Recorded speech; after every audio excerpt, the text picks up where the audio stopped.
Welcome to the Emerging Civil War podcast. I'm Chris Mackowski, and joining me today is Jeff Hunt and Kevin Pawlak to talk about Bristoe Station. Fellas, how you doing today? Good. Thanks, Chris. Excellent.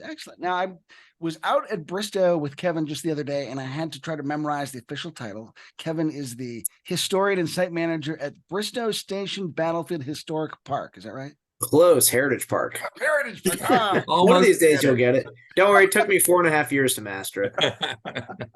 And of course, Jeff is the author of Meade and Lee at Bristoe Station, one of a series of fantastic books that covers the forgotten fall of 1863. So we want to make sure you have the chance to check that out. So Jeff, let me have you just do the roll call of your books. And then, so we have the chance to make sure we get them plugged in there today. Yeah, so I've written 3 of 4 that cover the period from Lee's retreat over the Potomac after Gettysburg through the end of the campaign season. So there's Meade and Lee after Gettysburg, which is the last 2 weeks of July, which everybody forgets about as part of the Gettysburg campaign. Then Meade and Lee at Bristoe Station, which covers August, September, and October of '63. The latest book is Meade and Lee at Rappahannock Station, which covers sort of the beginning of November, the tail end of October, the beginning of November. And I'm working on Meade and Lee at Mine Run. And so that'll be the 4th volume of the series. And I'm going to loop back around and do a volume that's going to focus more heavily on all the cavalry actions during this period, because, I had to kind of go light on them in the other books. Not enough space to get it all in there. I'm super excited about the upcoming Mine Run book. Not enough has been written about that particular part of the campaign, so I'm super excited. Yeah, really, your book in the Emerging Civil War series is kind of the newest thing that's out there. But yeah, I mean, it's a fascinating campaign, as I'm sure you probably felt not enough space to tell this story when you were putting yours together, and I found it very useful, by the way, in trolling around at some of the sites and that sort of thing.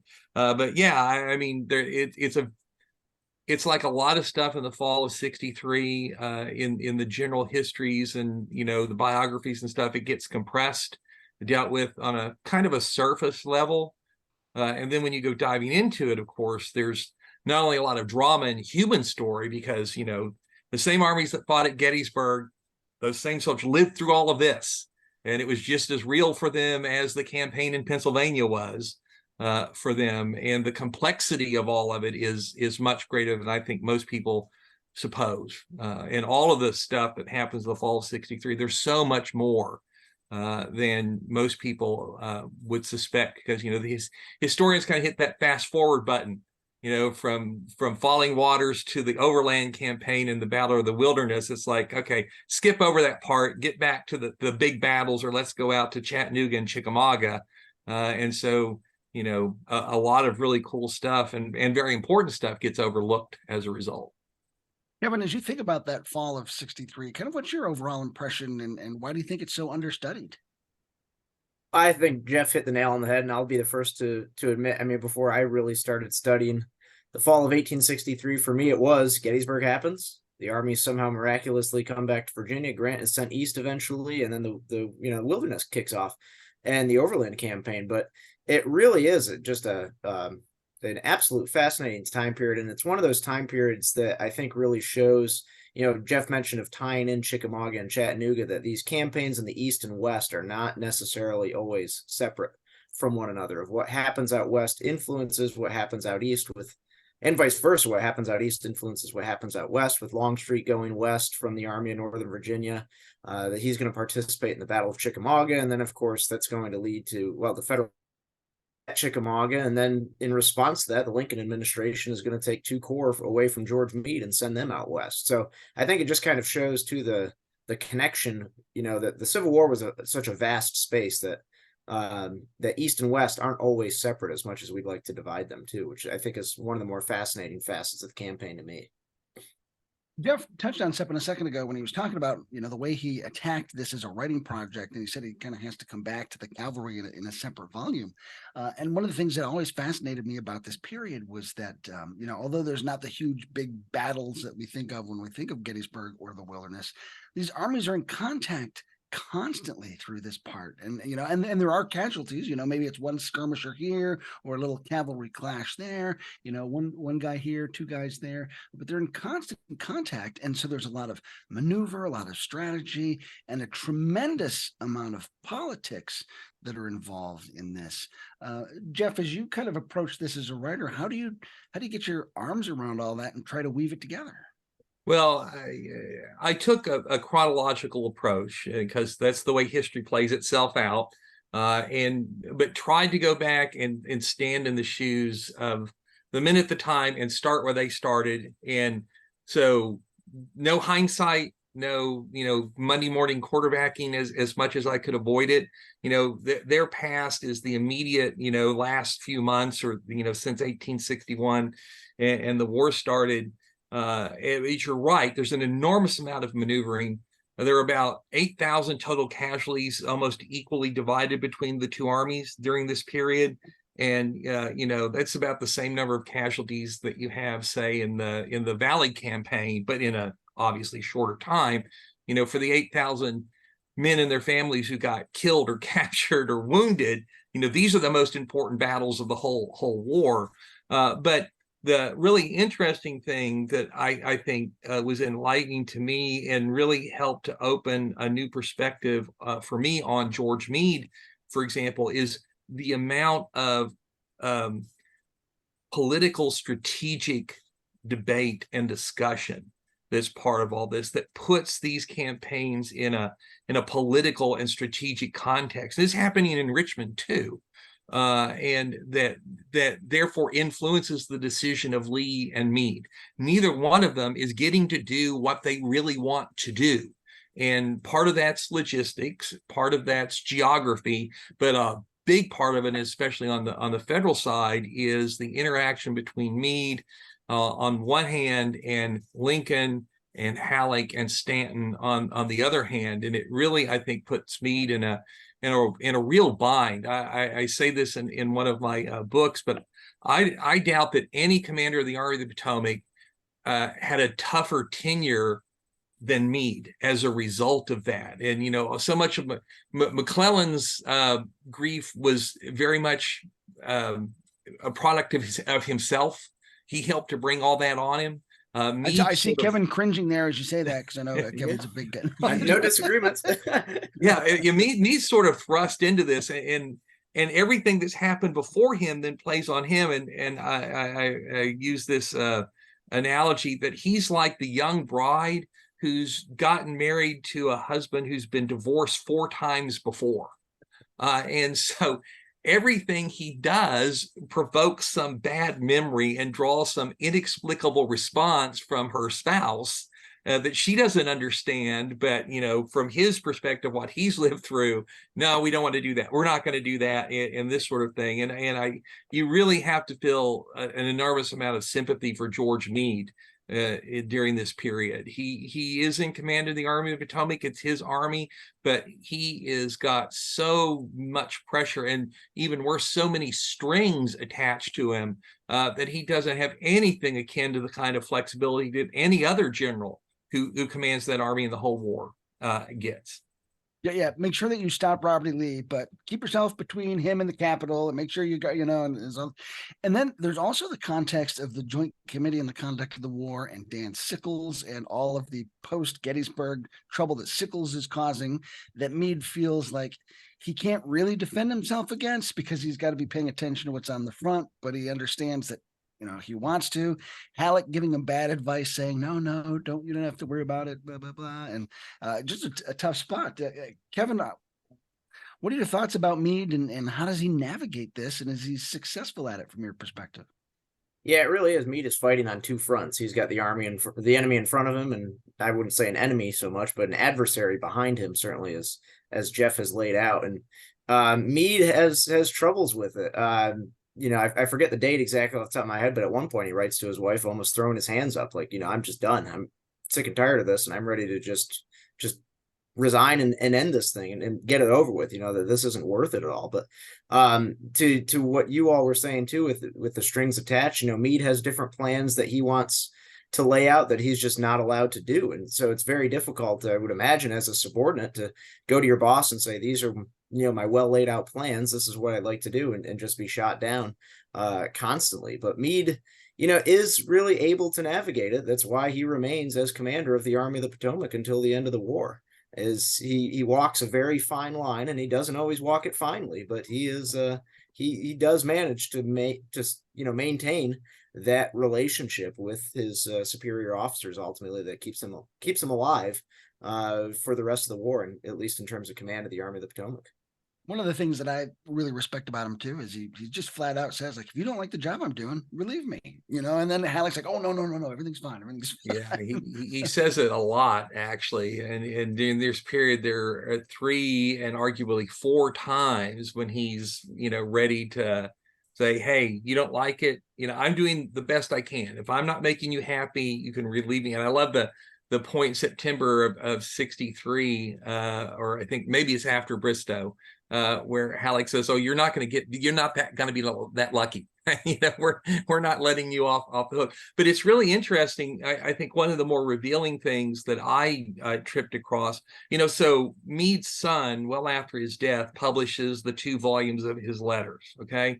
But we all know they're edited. But what I didn't realize is there were some that were just left out, not edited, not culled down, just completely left out.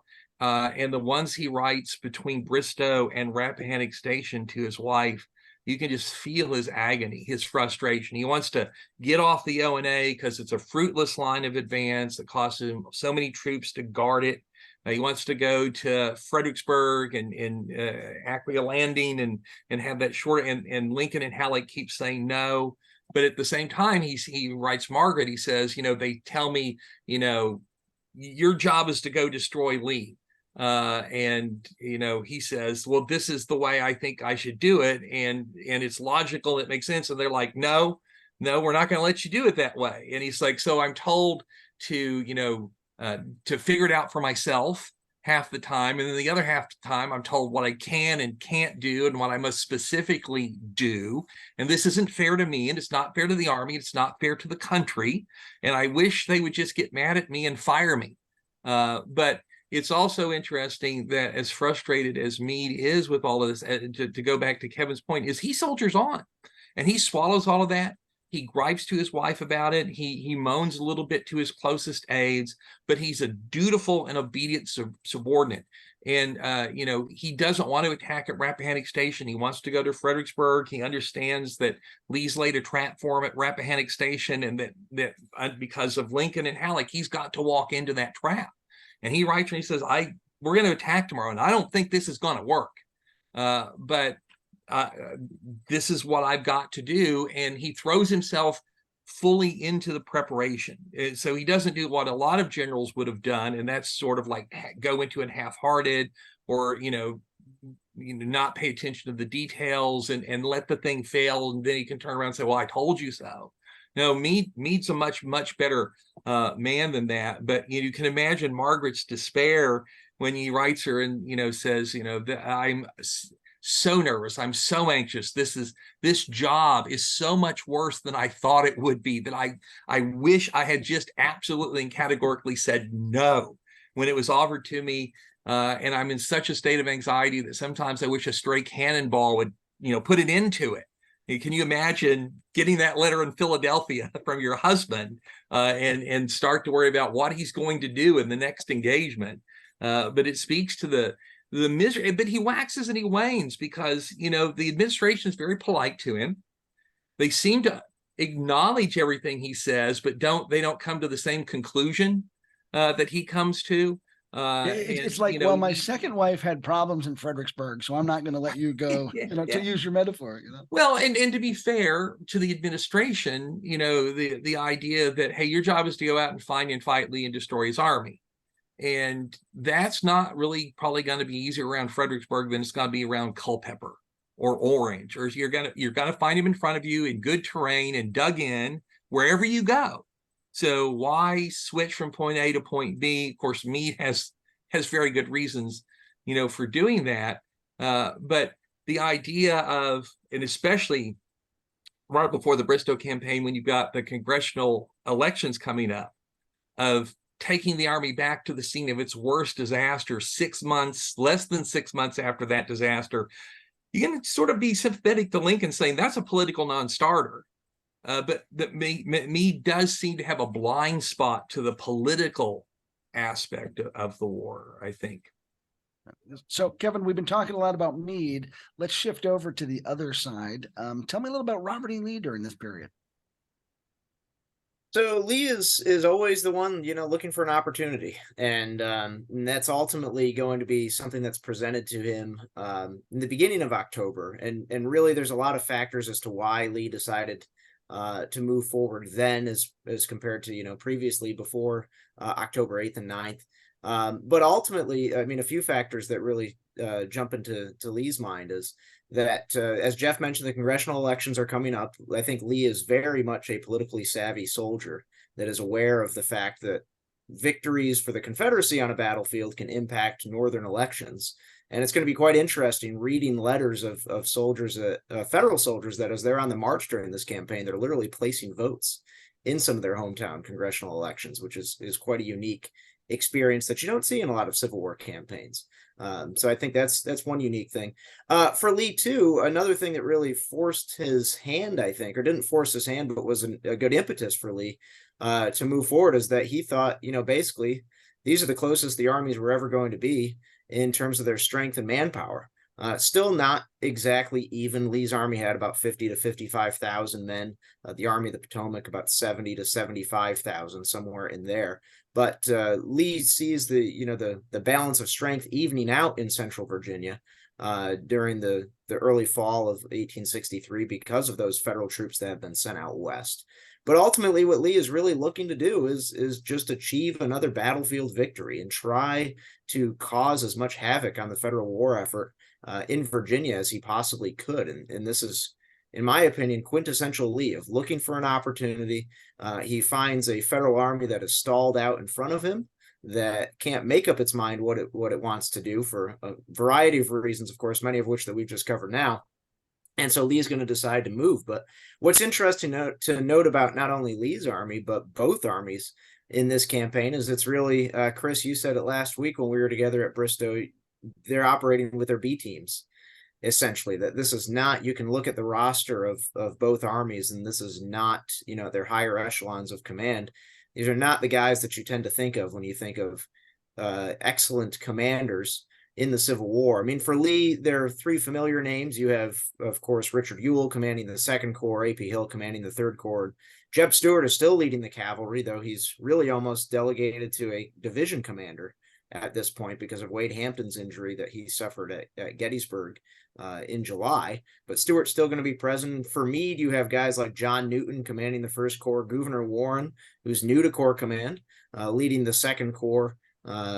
Blinky French, William French has the 3rd Corps, and George Sykes the 5th, and John Sedgwick the 6th. So it's not a lot of these names that are really well known as corps commanders within the Army of the Potomac. You have guys like Winfield Scott Hancock who are out. Of course, John Reynolds, who is somebody that George Meade relied on quite a bit, has been dead for 3 months now at this point. So both armies are operating sort of handicapped as well, and that's going to lead to breakdowns, I think, in both the commands during the campaign. I think Yeah, too, it's really, oh, go ahead, John. Yeah, Gettysburg mauled both armies, and neither one of them is really ever the same. It's interesting that by the time you get to the end of August, they both recovered. I mean, they're both within a few thousand men of where they were on July 1st of 63. That's some draftees and conscripts, but it's mostly wounded, and returned prisoners and that kind of thing. And in August, Lee's talking about wanting to go back over to the offensive. And at the beginning of September, when the threats to Chattanooga and Knoxville are becoming known in Richmond, although very opaquely, interestingly enough, that the Richmond authorities, they were seeing all of that through a fog. And you have the strategy conference with Lee and Davis, and it's essentially the Vicksburg story rewrit, only it's Chattanooga. And what do we do? And we've got two choices. We can send troops out west to try, or Lee can go over the offensive. And Lee says, I should go over to the offensive. And Davis agrees with it. And Lee's actually taking the first steps when suddenly they find out, the Federals are so close to Knoxville, the Confederate commander in southwestern Virginia is going to burn a critical railroad bridge. And at that point, Davis says, time out. We're going to send Longstreet out to the west. And as Kevin pointed out, the Federals respond after Chickamauga by sending the 11th and the 12th Corps, but that makes no difference in Meade's strength, because as they leave, the troops he sent north to the draft come back. And so Meade's strength essentially remains the same. Lee's lost a third of his army, and yet he still says, wow, 2 Federal Corps are gone. Here's my chance to go over to the offensive. And one of the things that's interesting about that is, one, Meade doesn't think that Lee would have gone on to the offensive unless he had been massively reinforced. And so Meade's pegging Lee's strength at like 80,000 during the Bristow campaign, which of course Halleck scoffs at, derisively scoffs at. He just, and so I think there's projection on Meade's part. He would never go onto the offensive without at least equal numbers to his enemy. And so he just can't imagine that his foe would do it. And even at the Mine Run campaign, despite all of the intelligence coming in from Washington, from his own BMI, and telling him Lee's got 55, he's still pegging Lee at 80,000. And so it's not as bad as George McClellan, but it's a weakness in Meade's generalship during this whole period, and also helps to explain some of the decisions he's making. He thinks the armies are pair to one another when they're certainly not. And I think too that if you know anything about Lee by this point in the war, is that he's going to look for a chance to go on the offensive. He's probably going to send some runner long downfield in a sweeping flank maneuver of some sort, go for the big bomb, if you'll pardon the football metaphor. So Meade's got to know that the clock is ticking. He can't just sit there without something happening. I think one of the things to me that's always kind of been curious during this phase is, Lee goes into Gettysburg with this new command structure. He has to learn how to use it and does not use it very effectively in Gettysburg. And so he's kind of used this fall to figure out how to really use Hill and Ewell a little bit more effectively. They're operating on home turf that is literally familiar to Hill and Ewell because they've both grown up in those areas. So I think, this is kind of part of that learning curve when Lee finally does launch this campaign. He's taken some time to really kind of make some adjustments here. And Kevin, I think, go ahead. Yeah, if you avoid the hindsight, it's like, okay, Ewell and Hill were both new to Corps command at Gettysburg.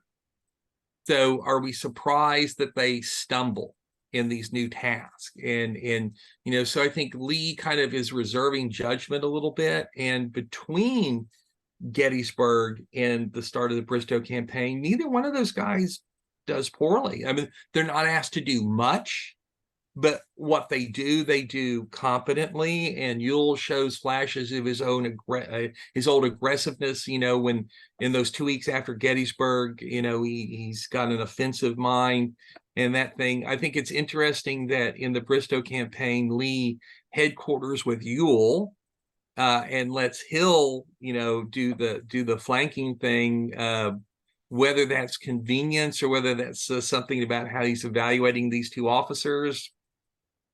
Who knows?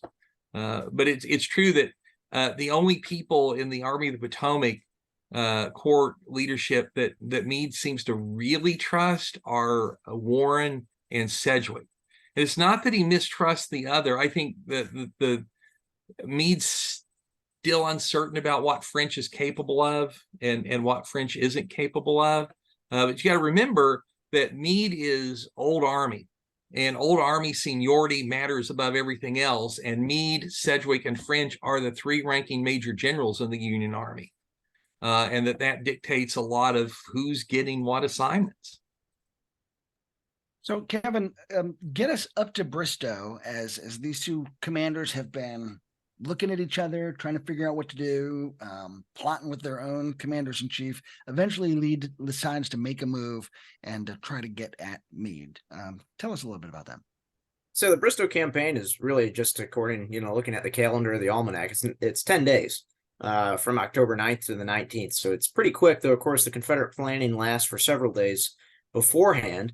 And to something that Jeff was saying as well, and that we've talked about a little bit, that Meade gets word that Lee is up to something pretty quickly, because by this point, the federal signal stations have cracked the Confederate wigwag code. So Meade is aware of a meeting that goes on in early October between Lee and Hill and Ewell and Stewart. So he knows that something is going on. And of course, the Richmond newspapers as well are reporting on what's happening on the front lines. And Robert E. Lee has to write back constantly to Richmond and say, basically, stop telling the enemy what we're doing. Stop writing about this.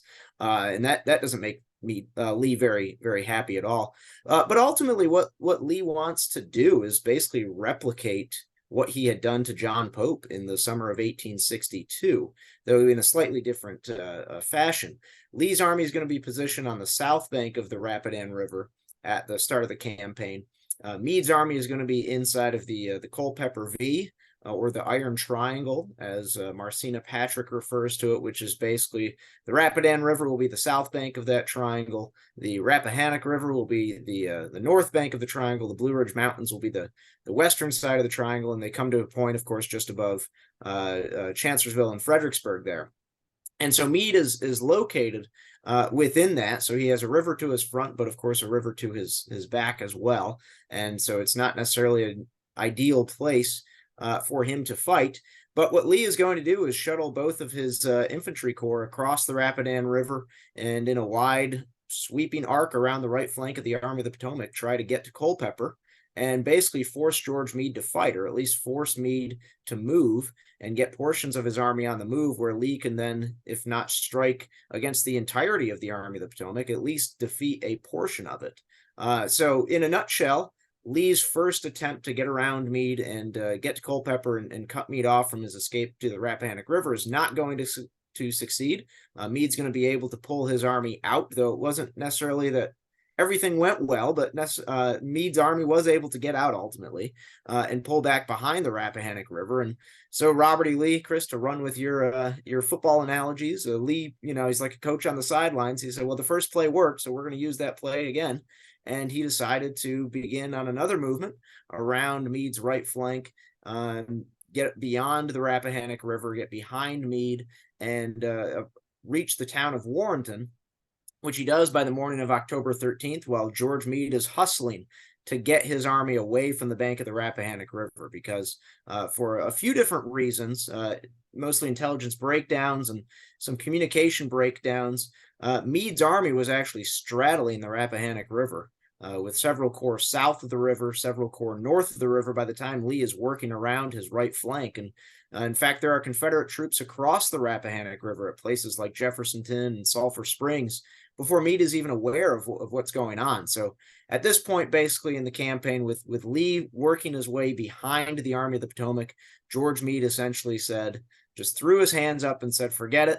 We're just going to fall all the way back to Centerville, about 20 miles west of Washington, D.C. There we can put our troops behind Bull Run on high ground in the defenses of Centerville itself, and we'll just be able to deflect any more movements that Lee might be able to make to get between the Army of the Potomac and Washington.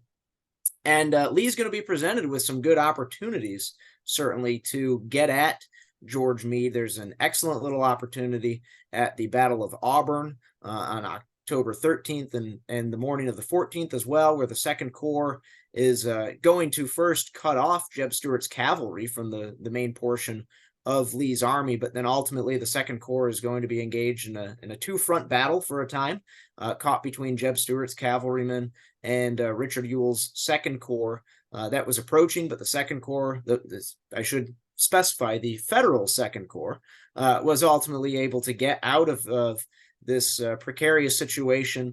Jeb Stuart was able to get out of the precarious situation he also found himself in at Auburn, and Meade's army was able to begin working its way back towards Centerville by the morning of October 14th, pretty much intact. though it was, of course, I mean, you imagine 70 to 75,000 soldiers that are marching. They're going to take up a lot of ground. These columns are going to be stretched out for miles. And I think George Meade did really was going to long lengths to make sure that his army was not caught in a precarious situation, in a piecemeal fashion where the entire Army of Northern Virginia would be able to pounce on it. And so as Meade's army was working back towards Centerville on October 14th, he's basically having these separate corps leapfrog their way back to Centerville, making sure that the corps do not move outside of supporting distance within each other. So if, in fact, Lee's army did find one of his corps, that they weren't dangling out there in the middle of nowhere and be able to be caught. But ultimately, that's what happens to Gouverneur Warren's Second Corps at Bristoe Station. George Sykes's Fifth Corps is in the area, but they are ready to get out of there. George Sykes is anxious to get moving and make his way back to the main body of the Army of the Potomac. And that's ultimately... Tardy George wants to get the move on. Who'd have Yeah, and rightfully so. I mean, everybody was aware of that Lee's army was close. They could hear the fighting at Auburn. That happened again on October 13th and October 14th, and Meade is ordering his generals to move with haste to get back to Centerville as well. And so Sykes basically saw what he believed to be the van of the Second Corps. Turns out it wasn't. The van of the Second Corps at Bristoe Station, arriving at Bristoe Station on the early afternoon of October 14th. And but Sykes began moving his troops away from the fighting anyway, leaving Gouverneur Warren's men in a pretty precarious position. Leaving them in a pickle, as they would say. Jeff, I know at this point, Meade writes to his wife and says, like, you'll hear stories about how we retreated, but this was a strategic withdrawal. And, people can kind of harass him a little bit about that because it sounds very McClellan-esque, like I'm changing my base. How do you assess Meade's withdrawal through this period? The interesting thing about this is he didn't want to be in Culpeper County, period. Because it was such a weak defensive position. He had sent his cavalry in there in mid-September. Once rumors of Longstreet's western departure got to Washington, and Halleck said, "Go find out if this is true." So there's a big cavalry fight around Culpeper Courthouse on September 13th and 14th that drives Stuart's cavalry out of the Culpeper V back behind the Rapidan with Lee's infantry. And then Meade's asking Washington, well, what do you want me to do now?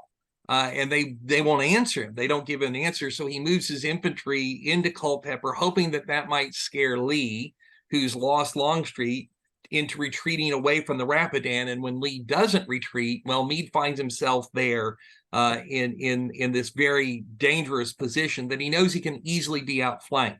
So he sends his infantry to the Rapidan, or at least two corps to the Rapidan. And then when he starts to hear the rumors that Kevin's talking about, the Confederates are doing something. But what are they doing? Are they going on the offensive, or are they starting to retreat closer to Richmond? And for me, this is a really awkward moment, because I think in his gut, he knows that Lee's going on the offensive and he needs to get out of the Culpeper V. But he's also aware that if the Confederates are retreating toward Richmond and he lets them get away unmolested, the way they'd gotten away unmolested at Falling Waters and Manassas Gap, that's the end of him as the commander of the Army of the Potomac. And whereas he, I think, is ready to be rid of that job, he cares a great deal about his reputation. And he doesn't want his reputation to be destroyed. And so he sort of, at the beginning of the campaign, he's putting his army in two places. He's using two corps and some of his cavalry to watch his right flank in case Lee is on the offensive, but he's massing the rest of it and sending Buford's cavalry division across the Rapidan on the supposition that Lee's retreating and we're going to storm over the Rapidan and pursue him.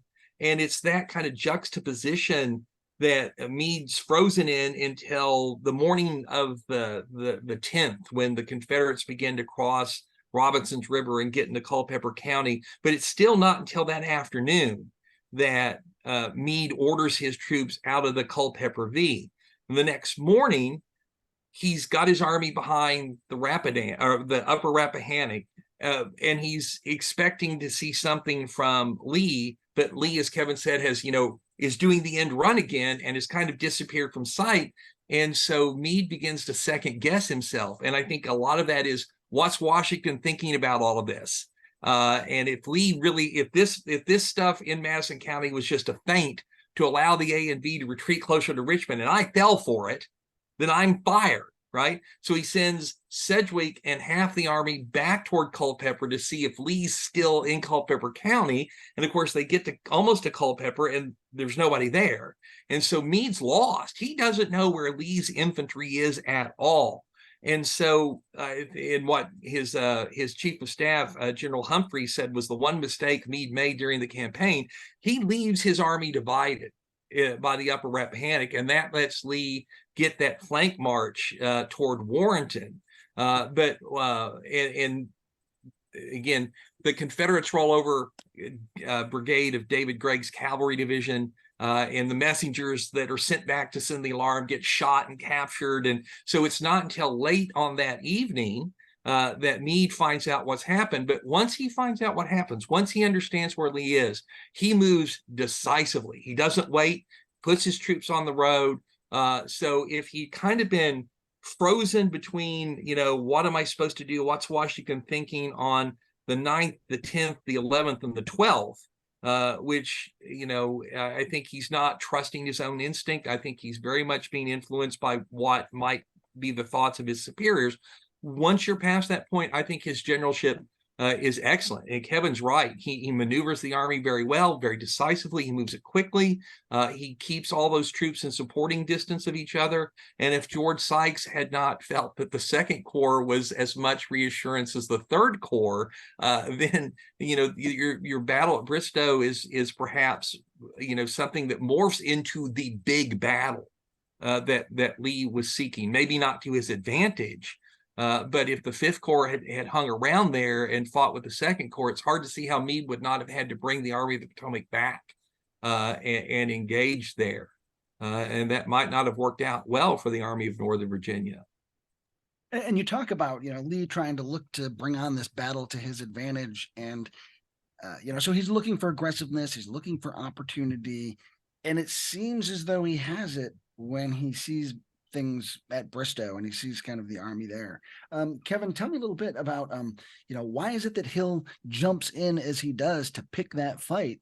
And why does it go so wrong for him? I think a lot of it is the initiative that Lee gives his commanders. Lee is not known for providing these detailed orders to his officers. And I think that goes for almost any Civil War commander. It's a very fluid situation, and it's hard to chain somebody down with very detailed orders of what exactly they're supposed to do. But Hill knows what the intent of this movement is, that the intent is to try and deal a blow to the Army of the Potomac. And so Hill is sort of bypassing Auburn and going through New Baltimore and actually crosses through Greenwich, taking what's now the Vint Hill Road toward Bristoe Station throughout the morning of October 14th. His soldiers are picking up Federal stragglers, Federal prisoners that have fallen out of the Third Corps' march, the Third Corps being French's Third Corps at this point that had been camped at Greenwich. They are passing through abandoned Federal camps with fires that are still hot, meaning that they're not far behind the Federal troops at all. And they can sense this. In fact, some of the troops write about that they're passing over the very same ground that they marched with Jackson in August 1862. It wasn't exactly the same ground, but it was close. They were in that area.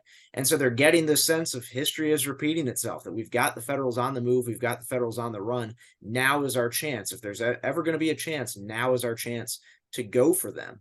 And when Hill reins up his horse on top of an eminence about a mile north of Bristoe Station, and he sees the Fifth Corps positioned on the other side of Broad Run at Milford, Hill says he's got no doubt in my mind. I think he has in the back of his mind what Lee's intent of all this is supposed to be, that if you find an opportunity to strike the Federals where you're at advantage, you do it. And so Hill very quickly is going to bring up his lead division under the command of Henry Heath. He's going to bring up artillery to deploy and begin bombarding the Fifth Corps. The Fifth Corps was sort of on its way out already. But from there, then it's just going to be the nature of Civil War combat that the battle sort of spins out of A.P. Hill's control. And it's ultimately going to be, of course, a big bloody nose that the Army of Northern Virginia is going to suffer. But you know, a lot of people will call this. There's an article that was written, I think, in America's Civil War Times, that the Battle of Bristoe Station was called Hill's Folly, written back in the 80s. And certainly, I'm not saying A.P. Hill is not to blame for what happened there, but I think a lot of what happens is the situation just develops so quickly that things spin out of Hill's control. But he knows, again, that he has to move quick to try and strike the Federals before they get out of the reach of the Army of Northern Virginia. And so that's what he's trying to do on the afternoon of October 14th. Yeah, I think you're hitting the nail on the head there, Kevin, because you often get the impression with Bristoe stations, the Federals were sitting there behind that railroad embankment, and Hill, ordered his troops to charge the railroad embankment. Like, and that's so not the way it happened. Hill never ordered, and neither did he order anybody to charge that railroad embankment. So Hill is ordering he to go essentially north and cross Broad Run and pursue the Fifth Corps, thinking it's the Federal Rear Guard, and actually thinking it's the Third Corps, not the Fifth Corps that they had been chasing. And as the Second Corps comes up, its lead division under Webb is actually trying to get across Broad Run until Warren races up and realizes the opportunity here, and he turns that Webb's division around and gets it behind the railroad embankment. The interesting thing is that when the Hess leading infantry division, the right flank from Federal skirmishers, and Cook is sending word to Heath, and Heath is sending word to Hill, there might be trouble over here. And Hill pauses for 10 minutes trying to sort out, but without letting go of, here's the chance to strike. The Fifth Corps is running away if I don't move now. And so when he sees Anderson's second division come up, he goes, okay, I've got enough troops on hand. We're going to go ahead and go forward. But if those 10 minutes are critical, because it gives Alexander Hayes' division of Warren's Corps a chance to get up. And if the Confederates had at that moment realized that the railroad embankment was the key terrain and had swung over and got to that railroad embankment, it might have been Warren's Corps charging the railroad embankment, or at least Hayes' division of it, with the Confederates behind the embankment to shoot it up. So it's an incredibly fluid situation. I don't think anybody on either side really had a firm grip on what was going on. Warren seemed to grasp it a little bit better, but he comes on the scene after the Confederates have sort of made the first move. And so he gets to respond in a defensive fashion. But it's the decision to charge the railroad embankment isn't even really Cook and Kirkland's. I mean, they wheel to face the skirmishers, but then Cook's hit, and Hall, his senior colonel, takes over, and he's the one who decides to charge the railroad embankment. And so it really is a fight that just sort of spins out of everybody's control, and everybody on both sides is reacting in a purely tactical situation, facing what's immediately in front of them without any concept of a bigger, context. And I think that the battle then, becomes tactical reality. Federals behind cover, Confederates out in the open, Yankee artillery on high ground, full play of the Confederate two brigades that are attacking. And once you're at that point, you understand why this thing plays out the way that it does. But to say that this is A.P. Hill's folly, I agree with Kevin. That's overstating the case a little bit. I don't know that another general would have acted differently. Maybe Ewell would have been a little bit more cautious and paused or something like that. But one of the reasons that A.P. Hill isn't fired by Lee after this is over is that same kind of aggressiveness has saved the Army of Northern Virginia on several occasions. And so this is where it's going to come back to bite you, but you're not going to throw A.P. Hill away because of this.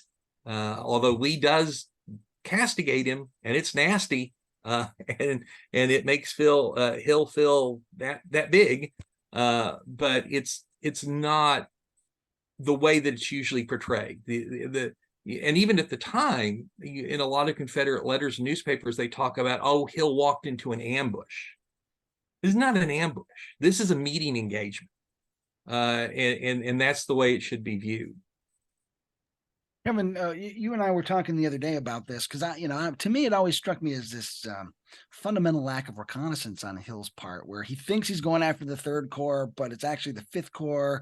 And as he's attacking that, he actually gets hit on the flank by the Second Corps. And so like just a lack of awareness of the whole situation. But you talked a little bit about it's just things are moving so fast that it's hard to kind of put your finger on the pulse. So why does it then just end up as a complete botched job for Hill? Why isn't he able to kind of salvage what happens? Well, a lot of the problem for Hill is, as you mentioned, reconnaissance. And one of the big problems that he arrives at is when he arrives at Bristoe Station is because of the topography, he couldn't see the railroad from where he was positioned looking toward Milford. So naturally, your eyes are going to be drawn to what you can see, not what you can't see. So that's one of the things that draws his attention toward Milford. Another issue as well is that much of the Confederate cavalry, or at least the most important Confederate horseman, is not at Bristoe Station, and that's Jeb Stuart. And no matter what you might say about Jeb Stuart, and I'll admit I go back and forth about Jeb Stuart, depends on which side of the bed I wake up on.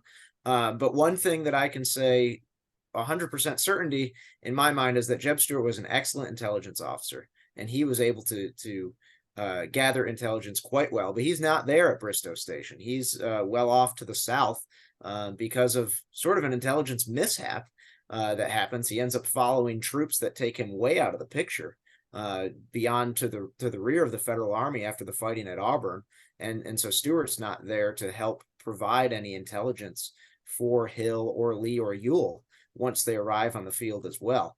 But another thing to consider is, it's just the nature of Civil War combat that Jeff talked about, those fateful 10 minutes that Hill debates, what are we going to do, and tries to sort the situation out.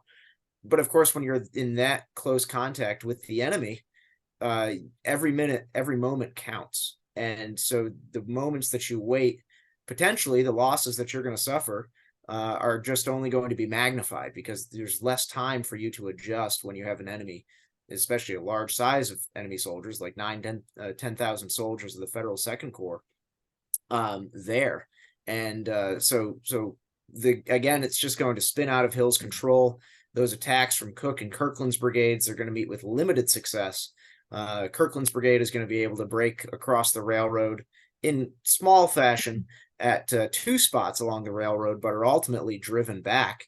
And then I think something that's a bit underrated, I mean, it's kind of a Captain Obvious type of moment, but once Lee and Ewell show up, immediately they're going to meet with Hill, ask what happened, and Hill's going to say, don't go against the railroad. Don't go straight for the railroad. Instead, let's try to get around the Federal position at the railroad, and that's going to set up, Ewell's corps coming onto the field. And really, Lee does have a really good opportunity for his army with a couple of hours of daylight left on October 14th as Ewell's corps has arrived, and there's somewhere in the ballpark of 40,000 Confederate soldiers within the vicinity of Bristoe Station facing Warren's 9,000 men. And this is exactly the type of scenario that Robert E. Lee hoped to find, but ultimately it's going to break down as well, and Lee's not going to be able to get at Warren in the Federal Second Corps. And I think that's why Lee's going to lose his temper a little bit the next morning when talking with A.P. Hill after overlooking the Bristoe Station battlefield.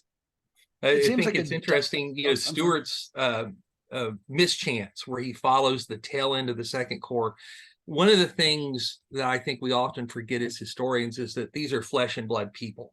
And Stuart, with two brigades, have been trapped between the Federal 3rd and 2nd Corps and the rest of the Army of the Potomac all through the night of the 13th.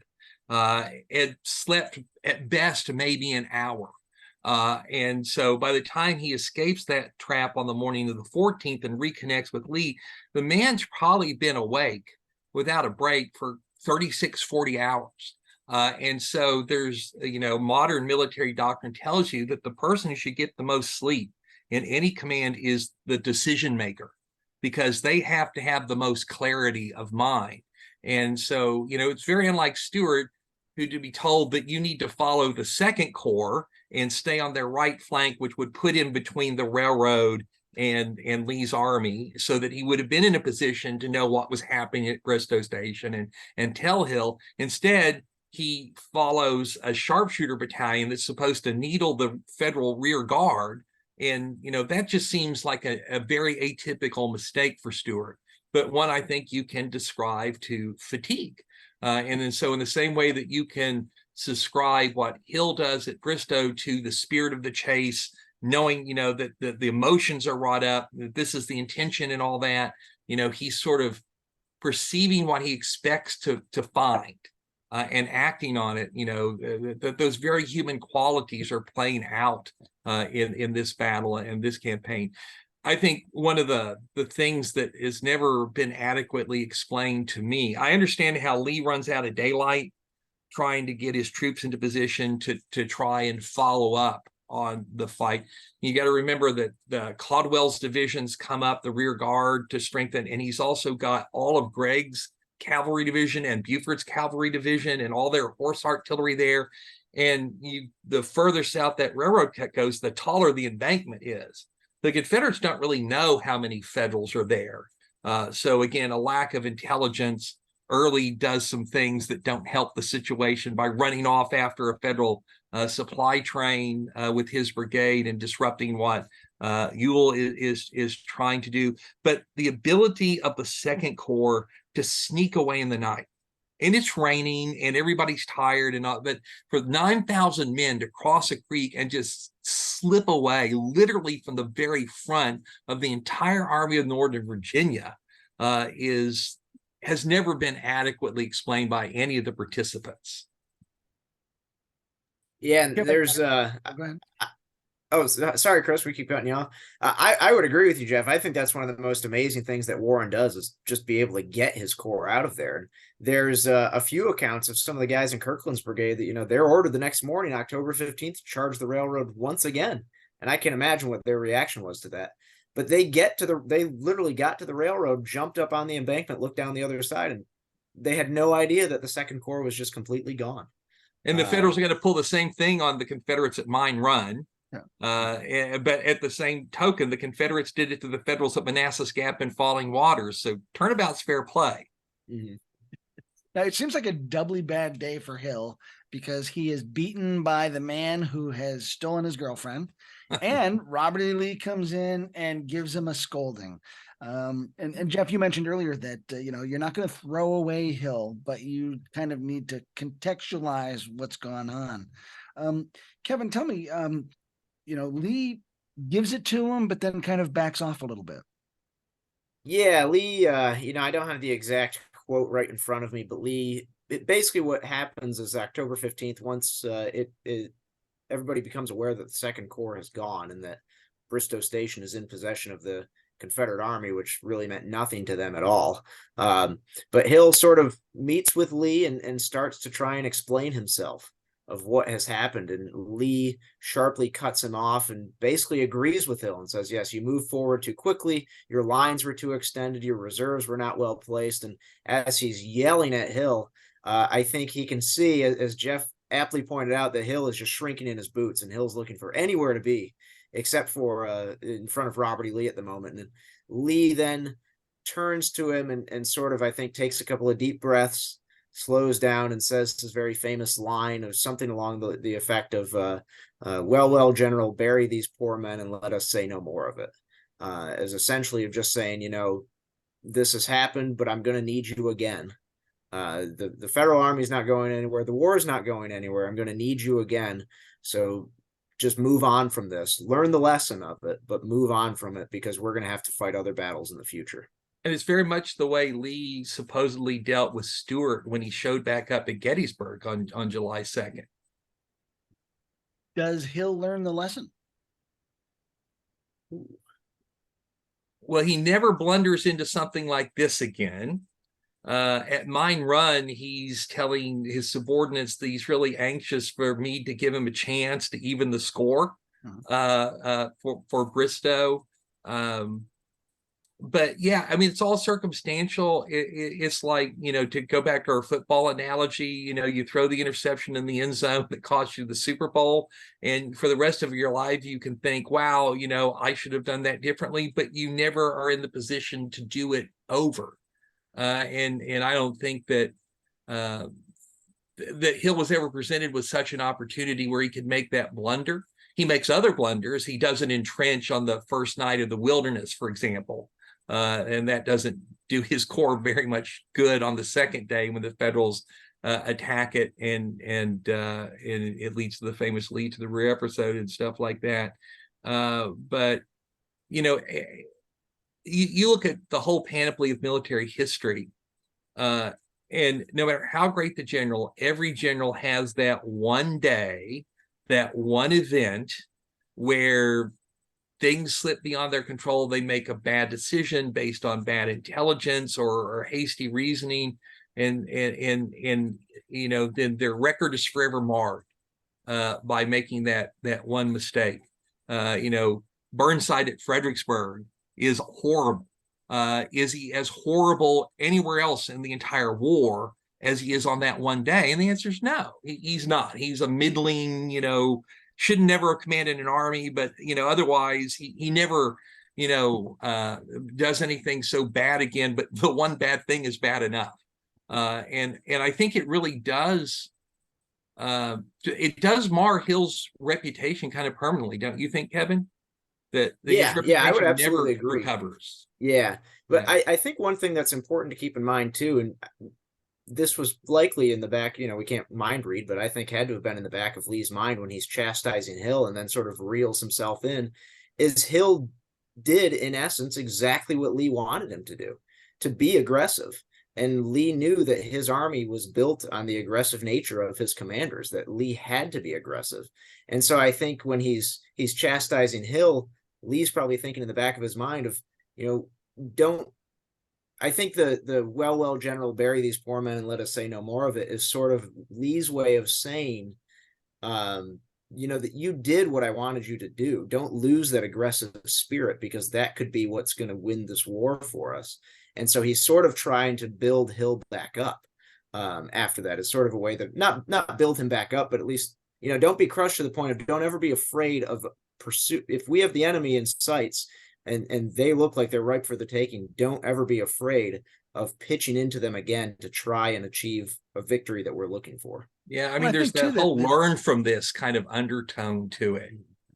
I think too that we forget that Lee was in charge of Ewell's guys when Ewell's trying to get on the field and is not successful at getting into position and launching that attack late in the day. So, I mean, Lee bears some culpability in the way things unfold as well. And of course, Lee never gets dinged for any of those sorts of things. And so, it's his subordinates that always end up taking the blame. And I think Hill takes the reputational blame for this, but I think Lee is just as culpable as Hill for the ultimate failure to get the Second Corps here.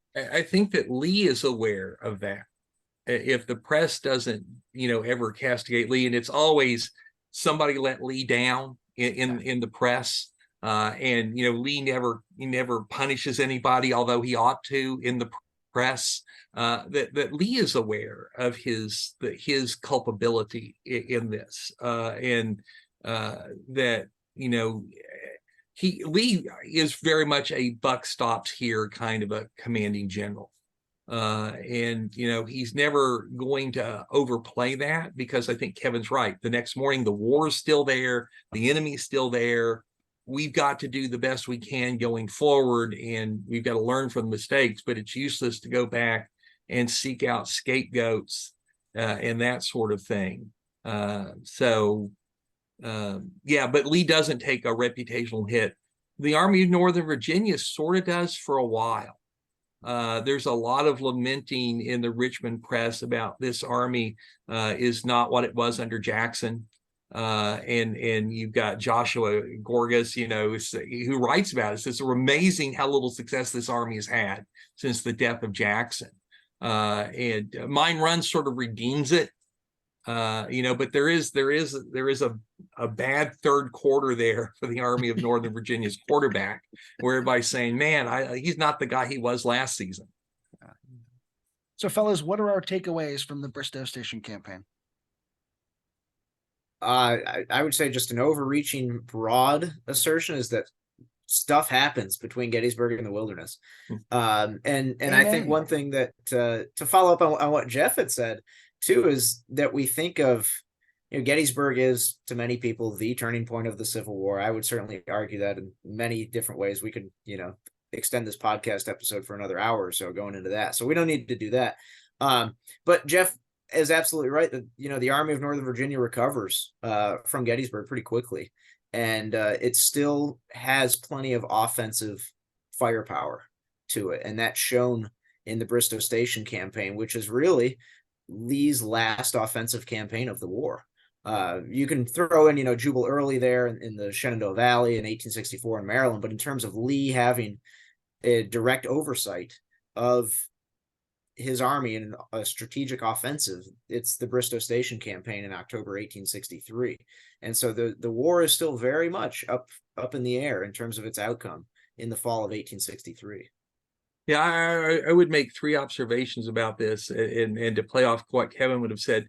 Nobody in mid-October of 1863 would have believed that the Army of Northern Virginia was spending its last days above the Rappahannock River.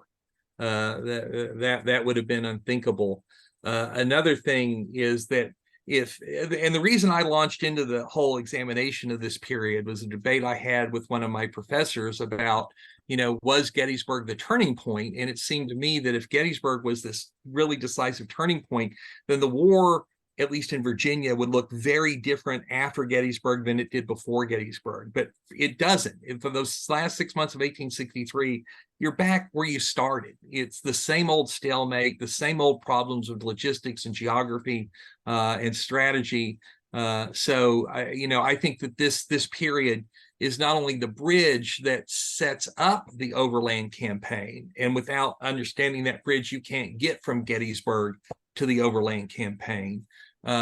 It's also a big piece of argument that Gettysburg is not anything more than another big bloodbath battle that had strategically very few fruits. You can argue that, oh, well, what if the Confederates had won at Gettysburg? What if Hooker had won at Chancellorsville?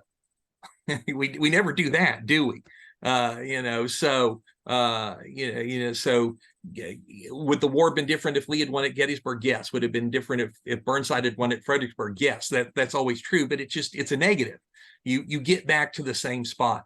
The other thing, though, that it just struck me as I studied, especially the Bristoe campaign, is that given the way things actually worked, not the way they might have worked, and the Confederates would have hoped they worked, but given the way things actually worked, sending Longstreet west was a bust. Chickamauga was really a fruitless victory. The Confederates mismanaged everything after that. And the disaster at Chattanooga is what actually elevates Grant to supreme command. So it backfires on the South very badly. If Lee had been allowed to keep Longstreet and launched an offensive against the Army of the Potomac in September, October 1863, it doesn't win the war for the Confederates. Lee might rack up another victory, to put on his, his arch in Valhalla or something like that. But, given how Meade was sort of frozen about what to do on October 9th and 10th with just Fitz Lee's cavalry behind the Rapidan supported brigade of him. If Lee had that third corps, he might have actually pulled off getting to fight a battle inside the Culpeper V against Meade, given the political circumstances in which Meade was operating. But by sending Longstreet west, you win Chickamauga. Chickamauga replaces Rosecrans with Thomas, and it brings Grant over to redeem the situation because Grant saves the day at Chattanooga. That's when they start to decide to elevate him to general-in-chief. And so if the Confederates had never won the victory at Chickamauga by sending Longstreet west, then in the spring of 1864, you have Rosecrans driving on Atlanta. You have Meade in Virginia still, and Grant's probably going against Mobile or something like that. And so, again, that's hindsight, a big dose of hindsight.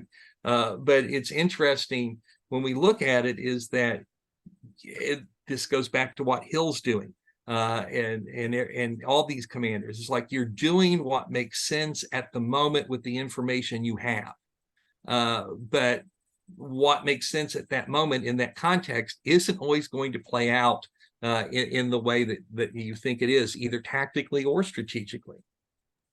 So, Kevin, I want to give you just sort of a last word here because, you talked about early on, you used to go from Gettysburg to the Wilderness, and you've discovered the fall of 63 because you became a steward of the Bristow battlefield, the Bristoe Station Battlefield Heritage Park, as I recall.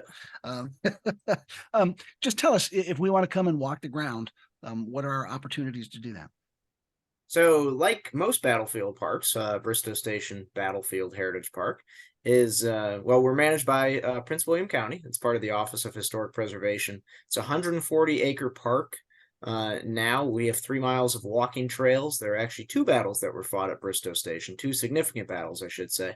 You've got the October 14th, 1863 one, which we've covered tonight, and there's also a fight there known as the Battle of Kettle Run that was fought in August 1862. That's a precursor to the Battle of Second Manassas. So we have 2 different trails that cover each of those sections of the battlefield itself. So we are open, of course, 365 days a week, or a year rather, year round, open from sunrise to sunset for self-guided tours. And then we do also have a great group of volunteers out at the park that offer guided tours on the 2nd and 4th weekends of the month, May through October. And of course, this year, it just so works out that the 160th anniversary of the Battle of Bristoe Station is going to be on a Saturday. So we'll have plenty of events and tours going on that weekend, Friday night, all day Saturday, and then Sunday as well at the park. So hopefully folks will be able to come out and join us. It's a great site and well worth the visit. It does really help you understand the battle. Yeah. And it's really neat because it was a great win-win, as far as a preservation victory. The developers worked with the county to set aside some battlefield park. And so that was pretty neat. So, Kevin, thank you very much. Jeff, thank you very much. Jeff's the author of Meade and Lee at Bristoe Station, one of what will be 4 books covering the fall of 63, available from Savas Beatty. So check out his fantastic work. Kevin, go visit him at the battlefield. He likes to have visitors and feel like he's got some friends out there in the Civil War. And Kevin's supervisor, our own Rob Orison, he and Bill Backus have an ECW volume called A Want of Vigilance about the Bristow campaign, if you want something a little quicker and shorter than Jeff's wonderful work. So, Kevin, Jeff, thanks so much for being with us. Our pleasure. Thank you. So, I'm Chris Mackowski. Thanks so much for being with us here on the Emerging Civil War podcast. We'll see you online and on the battlefield.